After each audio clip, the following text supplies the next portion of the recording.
I'm going to read 3 poems from George Herbert right now.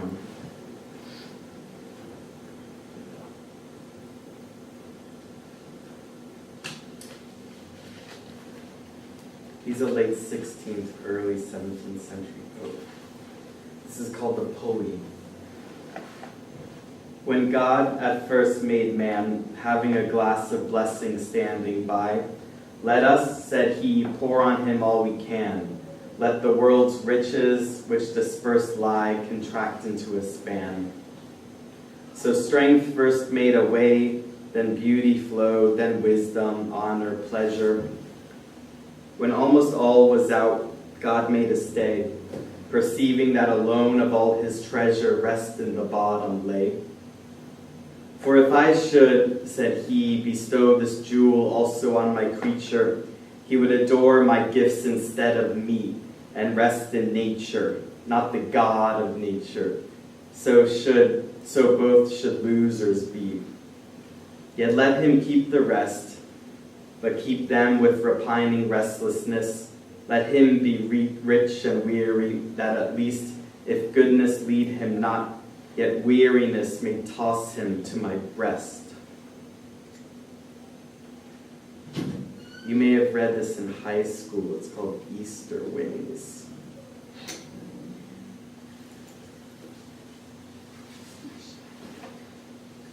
Lord, who createst man in wealth and store, though foolishly he lost the same, decaying more and more till he became most poor. With thee, O let me rise as larks harmoniously, and sing this day thy victories. Then shall the fall further the flight in me. My tender age and sorrow did begin, and still with sickness and shame, thou didst so punish sin that I became most thin.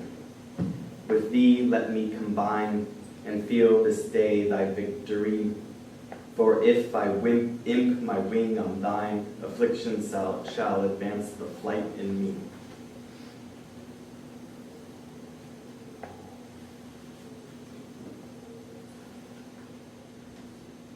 And this is the 3rd poem he wrote, called Love.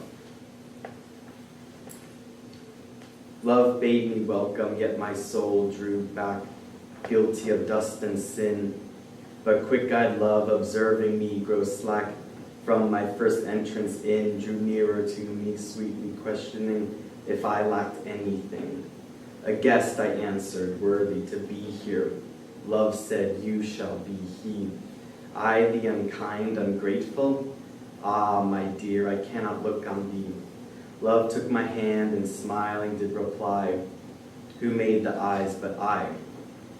Truth, Lord, but I have marred them. Let my shame go where it doth deserve. And know you not, says love, who bore the blame? My dear, then I will serve. You must sit down, says love, and taste my meat. So I did sit and eat.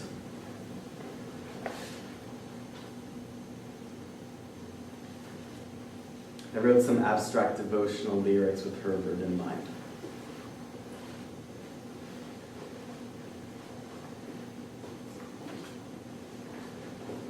That there was a sun is why I am one, shouldering a love past blankness. I see a meter made into meat or reply, sent each day to earn myself another, and because of supply, the seed lodging above me, the amplification of my intent. What asking return to indwell like an expectant guest, or made of this mouth a hinge, if a stretch found more to call and enclose, securing those who answered?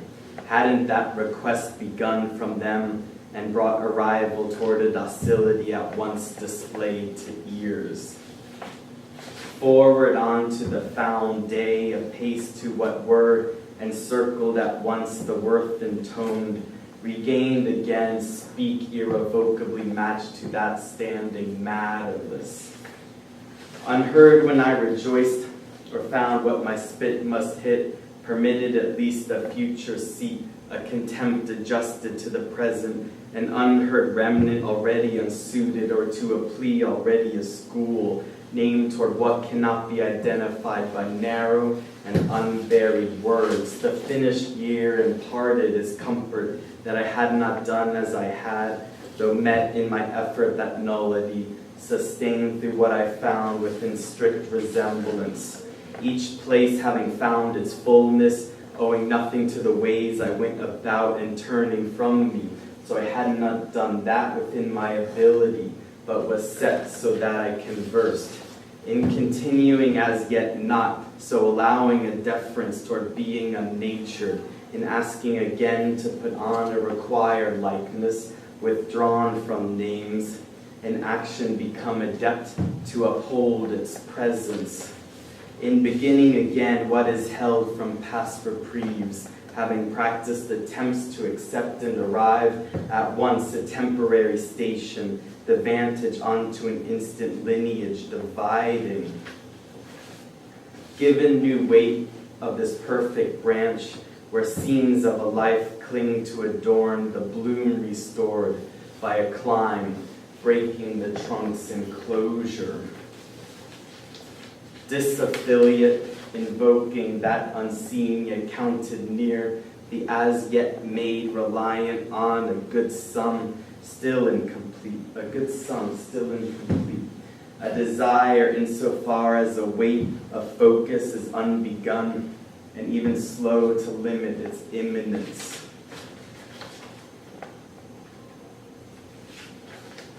Circled at once in mildness, in scandal, had a handle on chores and works, called all a distance from previous selves, as though worlds and unburied body mattered, as though this world and unburied body mattered, sought on earth a choice through wind's wildlife, captive but wishing election, not meant to be left.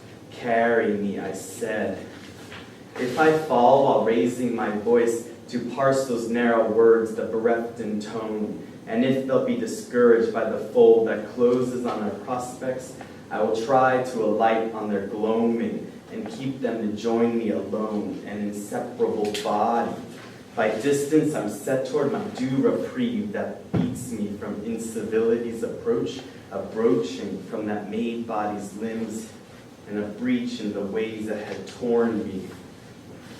Allow me to arrive wherever I'll go and entreaty to enter. Allow me to arrive wherever I'll be stilled and acceptance to enter. When I'm found in darkness, a dimness, or lack of matter, or when I'm named a variety of paucity or less, allow my limbs to indicate a route, not to threaten but convene with my like, and joining those bodies, made a calling out to be called in, and begin a diligence and means to inhabit. Thank you.